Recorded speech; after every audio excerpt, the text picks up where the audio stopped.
जब जय बोलना है ना तो दाहिनी भुजा उठा करके बोलना, किसी को लग ना जाए भीड़ ज्यादा है चुकी। बोलिए भारत माता की, भारत माता की, भारत माता की श्री राम। चलिए आप सबका यहाँ उमड़ा हुआ आज जन सैलाब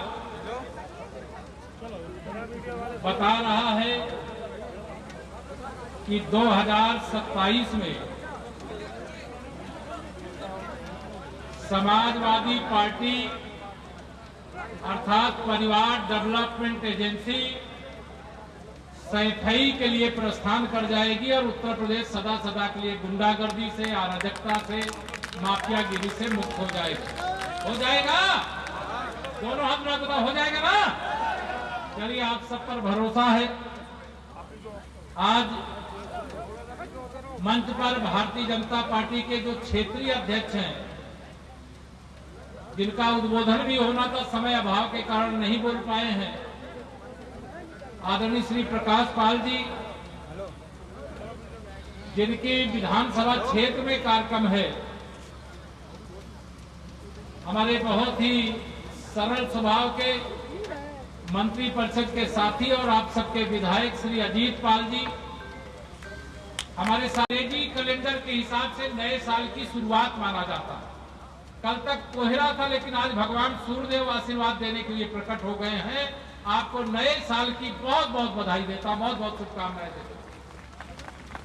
मेरी इतनी बड़ी संख्या में युवा साथी भी आए। आप सब जानते हैं मेरे युवा साथी, जिस ओर जवानी चलती है उस ओर जमाना चलता है। तो हमारे युवा साथी भी, हमारे पत्रकार मित्र भी, सभी के सामने मैं आज इतना ही कहने आप सबके बीच में आया हूं। देश और प्रदेश में गरीबों की, किसानों की, माताओं बहनों के आशीर्वाद से, बुजुर्गों के आशीर्वाद से, नौजवानों के पसीना बहाने के कारण आज जो माननीय नरेंद्र मोदी जी के नेतृत्व में देश में सरकार है, आदरणीय योगी आदित्यनाथ जी के नेतृत्व में उत्तर प्रदेश में सरकार है, यह सरकार गरीबों के लिए समर्पित है, किसानों के लिए समर्पित है। हमारे देश की जो आधी आबादी महिलाएं हैं, उनको सशक्त बनाने के लिए संकल्प लेकर के बैठे हुए हैं हम लोग। इस देश की आधी आबादी अगर सशक्त हो जाएगी, सामर्थ्यवान हो जाएगी, तो परिवार भी आगे बढ़ जाएगा, गांव भी आगे बढ़ जाएगा, नगर पंचायत भी आगे बढ़ जाएगी, विधानसभा भी, कानपुर देहात भी, और मेरा यूपी। और जब मेरा यूपी आगे बढ़ जाएगा तो मेरा देश भी आगे बढ़ जाएगा।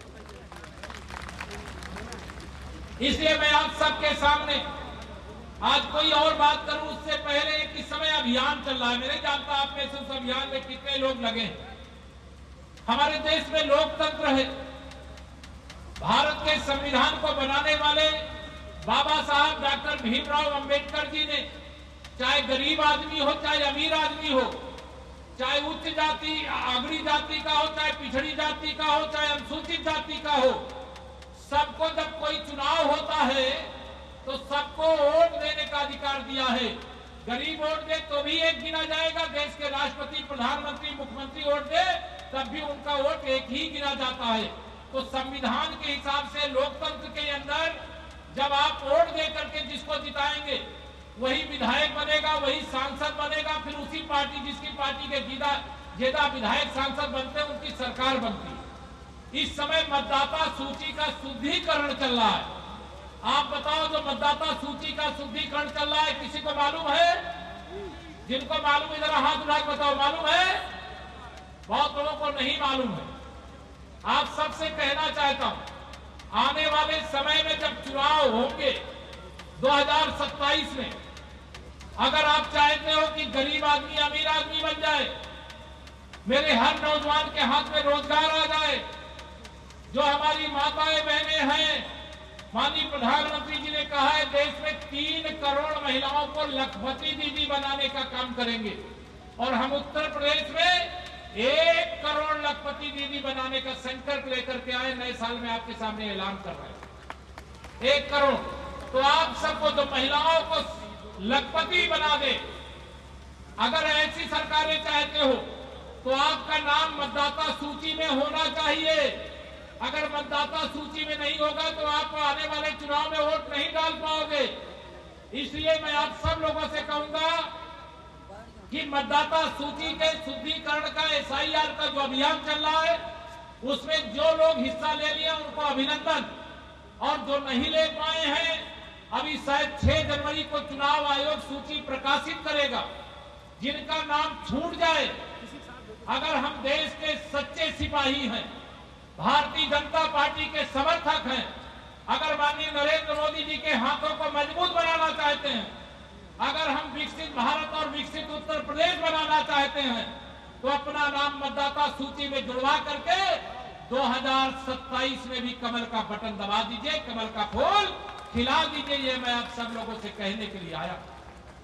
अगर मोदी जी देश के प्रधानमंत्री नहीं बनते तो आप में से तमाम ऐसे गरीब परिवार के लोग होंगे जिनको प्रधानमंत्री गरीब कल्याण अन्न योजना का राशन मिलता है कि नहीं मिलता है? दोनों हाथ बताओ, जिनको राशन मिलता है, फ्री में मिलता है। अगर मोदी जी देश के प्रधानमंत्री नहीं होते तो ये सपा वाले, ये कांग्रेस वाले, ये भ्रष्टाचार करने वाले राजनीतिक दल वाले ये राशन का भाषण तो देते, लेकिन राशन आपको नहीं देते, उसको बेच करके ये खा करके अपनी तिजोरियां भर लेते, लेकिन मेरा गरीब परिवार भूखा रह जाता।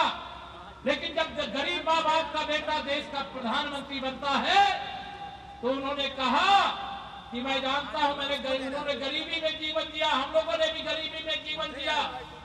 8 महीने का भोजन तो गरीबों को जुगाड़ हो जाता था, लेकिन बाकी के 4 महीने किसी के सामने हाथ पसारना पड़ता था कि नहीं पसारना पड़ता था? बताओ, मांगना पड़ता था कि नहीं मांगना पड़ता था? आज सबको फ्री में प्रधानमंत्री गरीब कल्याण अन्न योजना का राशन मिल रहा है। अब कोई भ्रष्टाचार करे तो उसको जेल मिल रही है। तो ये गरीबों की सरकार है, और गरीबों की सरकार बनी रहेगी तो ये आने वाले समय में हमारा जब गरीब आदमी अमीर बन जाएगा, और अमीर आदमी और अमीर बन जाए हमें आपत्ति नहीं है, लेकिन गरीब भी अमीर बन जाए, इसके लिए कमल का फूल खिलाना है। और कमल का फूल खिलाने के लिए मतदाता सूची में नाम होना बहुत जरूरी है। जिनको प्रधानमंत्री आवास मिला होगा, मुख्यमंत्री आवास मिला होगा, मिला है कि नहीं कुछ लोगों को? जिनको नहीं मिला है उनका सर्वे हुआ होगा। अभी सर्वे हुआ था कि नहीं हुआ था? सर्वे के बाद अभी फिर मिलने वाला है।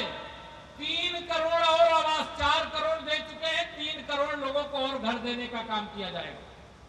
3 करोड़ लोग। और जिनके पास घर नहीं है, क्योंकि मोदी जी गरीबों का दर्द जानते हैं, इसे घर भी देते हैं, शौचालय भी देते हैं, बिजली का कनेक्शन भी देते हैं, गैस का कनेक्शन भी देते हैं, आयुष्मान कार्ड भी देते हैं, राशन कार्ड भी देते हैं, और हर घर नल से जल भी देने का काम अभियान चल रहा है। तो ये तमाम काम चल रहे हैं। और ये क्यों चल रहे हैं? क्योंकि आपने कमर का बटन दबा के मोदी जी को देश का प्रधानमंत्री बनाया।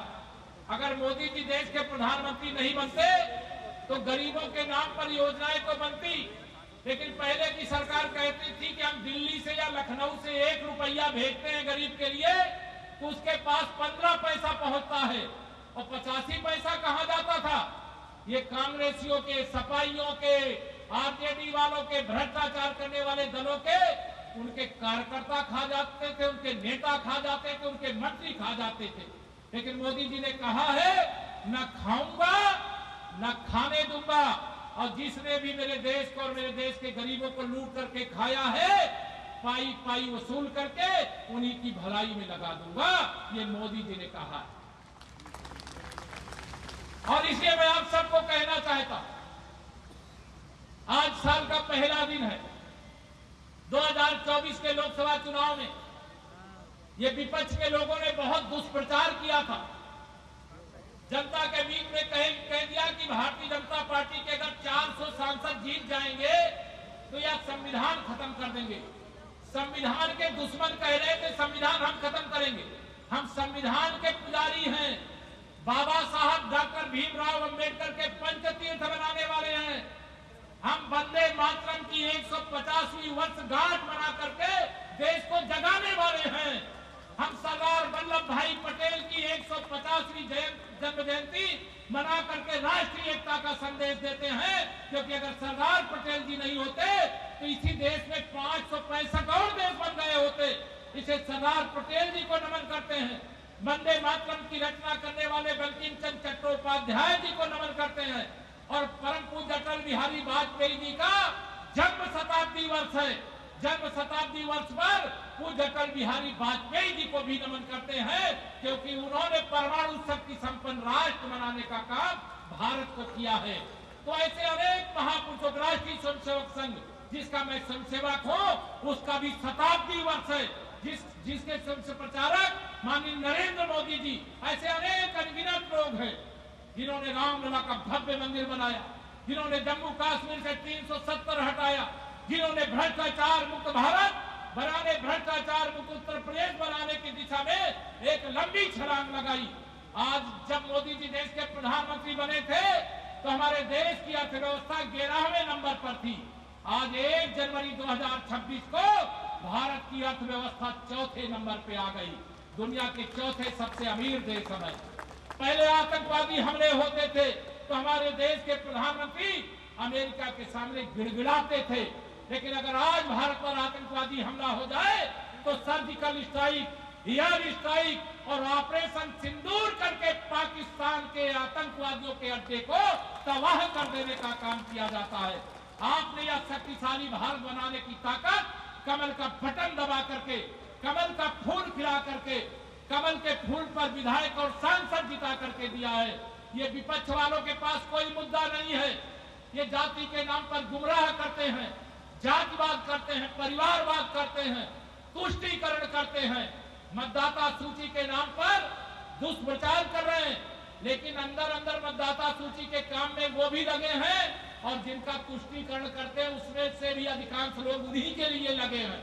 मैं आप सबका आह्वान करना चाहता हूँ, मतदाता सूची में अपना नाम जुड़वा करके लोकतंत्र को मजबूत करने के लिए 2024 में लोकसभा का चुनाव हुआ, लेकिन उस चुनाव में भारतीय जनता पार्टी को हमें अकेले बहुमत नहीं मिला था। एनडीए की सरकार तो बनी, मोदी जी तीसरी बार प्रधानमंत्री बने, लेकिन भारतीय जनता पार्टी जैसे 2014 में बड़ा बहुमत लेकर के, 2019 में बड़ा बहुमत लेकर के एनडीए के दलों के साथ सरकार बनाया, इस बार भारतीय जनता पार्टी 272 से नीचे रह गई। मैं आप सब लोगों से आह्वान करूंगा, ये दुष्प्रचार करने वाले आएंगे, क्या कांग्रेस गरीबों का भला कर सकती है क्या? दोनों हाथ उठा तो कर सकती है क्या? ये समाजवादी पार्टी वाले आपका भला कर सकते हैं क्या? दोनों हाथ उठा कर सकते हैं क्या? ये आपको लूटने का काम कर सकते हैं।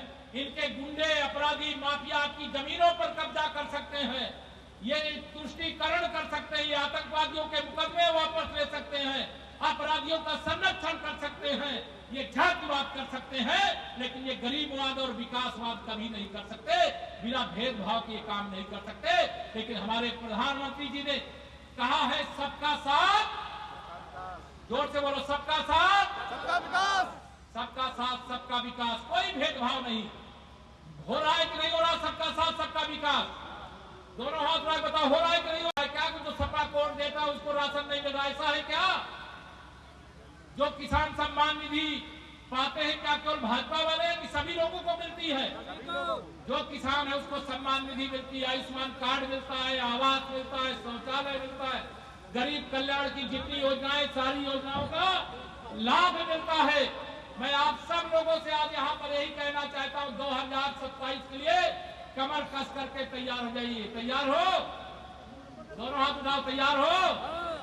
2024 के लोकसभा चुनाव के बाद 2024 में ही विधानसभा का चुनाव हुआ हरियाणा में, और वहां 2/3 बहुमत से भारतीय जनता पार्टी जीती और श्री नायक सिंह सैनी वहां मुख्यमंत्री बने।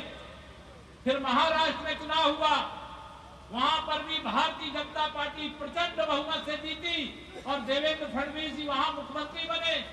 और 2025 जो अभी बीता है, दिल्ली प्रदेश का विधानसभा चुनाव हुआ, 26 साल बाद भाजपा का कमल खिला, रेखा गुप्ता जी वहां पर मुख्यमंत्री बनी। और अभी हम लोग आए हैं, बिहार का चुनाव हुआ है, वहां 243 ही विधायक बनते हैं। 243 में 202 विधायक भारतीय जनता पार्टी के गठबंधन के बने और नीतीश कुमार जी फिर वहां पर मुख्यमंत्री बने हैं।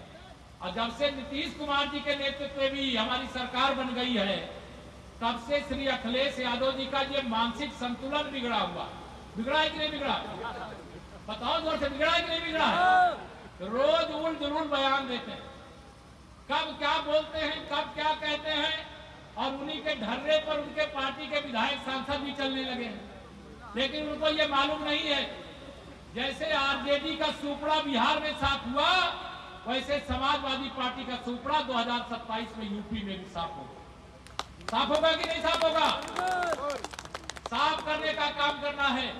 यहाँ समाजवादी पार्टी का सूर्य जो है, ये तो सूर्य सबको रोशनी देने वाला उदित हो रहा है, लेकिन समाजवादी पार्टी का सूर्य अस्त होने वाला। उनकी नाव में बड़ा से छेद है, जो बैठे वो भी डूबेंगे।